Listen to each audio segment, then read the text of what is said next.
Hello there, YouTube. I had some requests to do an instructional video on how to fold an origami ring that I posted to Reddit that can hold a small coin around the size of a dime. Anything smaller than that will work perfectly. Probably could fit maybe a larger coin than a dime, but it might be a bit challenging for you. Some of you might recognize the design of this ring. There's a very old set of instructions that shows you how to make a origami ring that has the number 1 on the front of it. One of the number 1s in the back of a dollar bill here.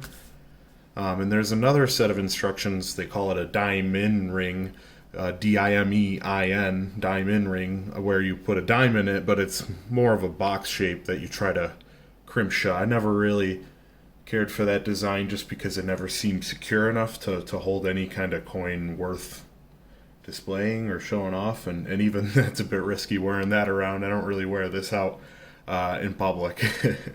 But you know, you could very easily put one of your a dime from a favorite year or a silver dime, something like that. That's fun but not terribly valuable, so you're not risking a ton by putting it in there. But I'll be showing you guys how to fold this. So what you're going to want to do is basically, I guess the first thing you should do is pick what coin you want, but that'll come into play a bit later. Now I folded mine so that the dark green part of the bill, the more identifiable green color of a dollar bill, I think it's more identifiable than the front kind of tan black green color of a dollar bill. If you want to reproduce it the way it looks in this example, then you're going to want to start the way I start here. And these are improvised instructions. This is not, I mean, I adapted it from the old ring design, but, you know, feel free to tweak it the way you need to make it work for your particular use case.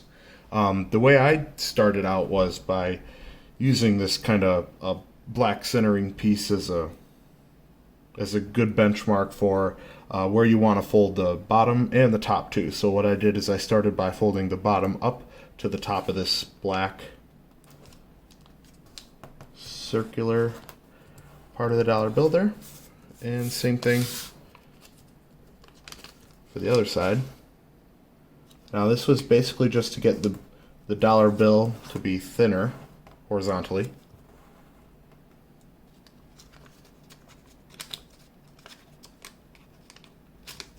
So I guess it doesn't really matter which way you put it in there, but you're left with this kind of thinner piece of dollar ready for a coin. Now I'm going to use a same size as what I'm using here, which is a 10th ounce gold Australian nugget. This is a 10th ounce UK Britannia. But basically what you want to do is fold again horizontally up and up on the top and bottom to make the slots in which the coin will fit.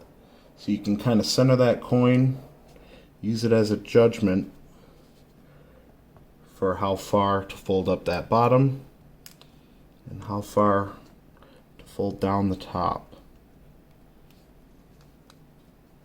Once you kind of have those lines, you don't really need the coin in there anymore. You want consistent kind of folds there. Now, part of what made this a little better for me was not quite finishing off this horizontal fold on the left-hand side yet. Basically, where the coin is going to reside is on this end part right here. We're going to be folding this flat back and folding that back there. And you can already tell how that's very similar to the existing example that I have there. So,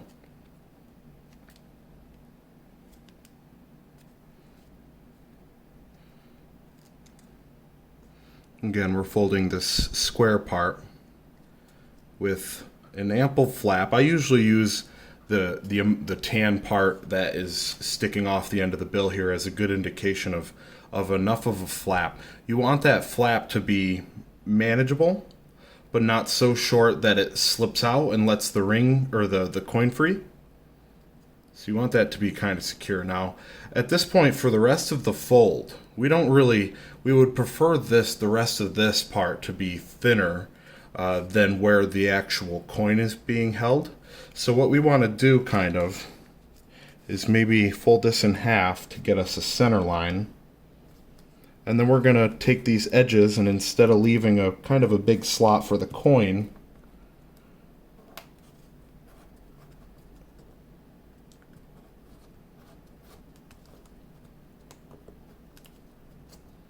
we're going to fold it all the way up like that. We're going to do the same thing with the other side.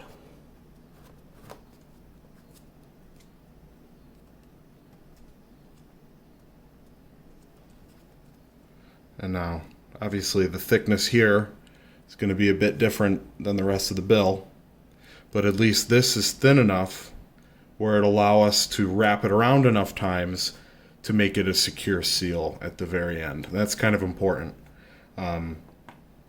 Like I said, you could maybe fit a bigger coin than one of these 10th ouncers or a dime, but I haven't tried it, and it'd be a good challenge for you guys.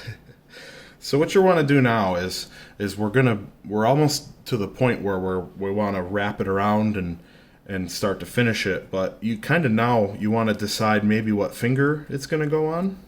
I have big fingers, so I just kind of made mine, and it ended up fitting on my pinky finger here.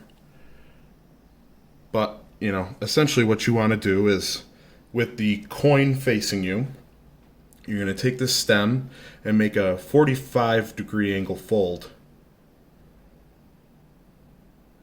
What am I talking about? That's a 90-degree angle. A 90-degree angle fold to the right. Now this will serve as the flap that wraps around this when it comes around. So we're going to take that right-handed fold, bring it all the way upside down basically, and you want to lay the other side of it on top, making a ring shape. Now this comes across over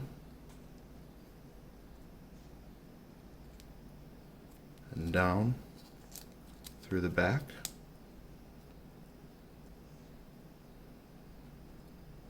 And then that goes on the top. Now you notice how that flap gets pushed down when we push this coin back over the top. You see how that looks a lot like my example. So now comes probably the trickiest part of this whole ordeal, and that is pushing that flap inside of there. Easier said than done, and I usually end up needing a tool for it, so I usually use just some kind of metal, thin kind of poking tool. You can push that in there, and now you see how I have it kind of pushed in, but you notice on the left and on the right these kind of flaps are still sticking out. That's where it really helps to have a nice, strong, firm, pointy tool to kind of just stick in there and push those flaps completely in. We want this to be really secure. Same thing with the right hand side.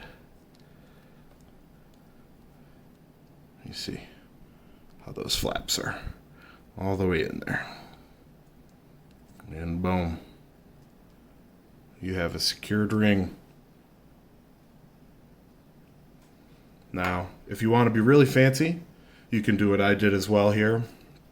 If you look at the inside of these, you'll notice that on the right hand side it's folded down a little bit so that the actual part where it sits on your finger is a bit thinner.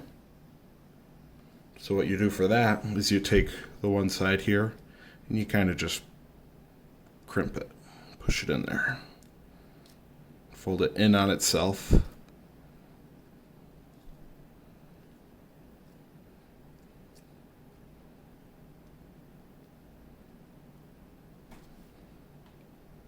And you have a ring. Now, if anyone has any improvements, recommendations, or thoughts or comments, feel free to leave them. Appreciate y'all watching. This brought back some good memories of me doing origami back in my young elementary school, middle school days. I used to get in trouble with the teachers for doing origami in my desk, and I'd shove it in my desk real quick to pretend like I wasn't doing it, but they knew I wasn't paying attention. But, that's how it goes. So anyways, enjoy folding, everyone. Thanks for watching.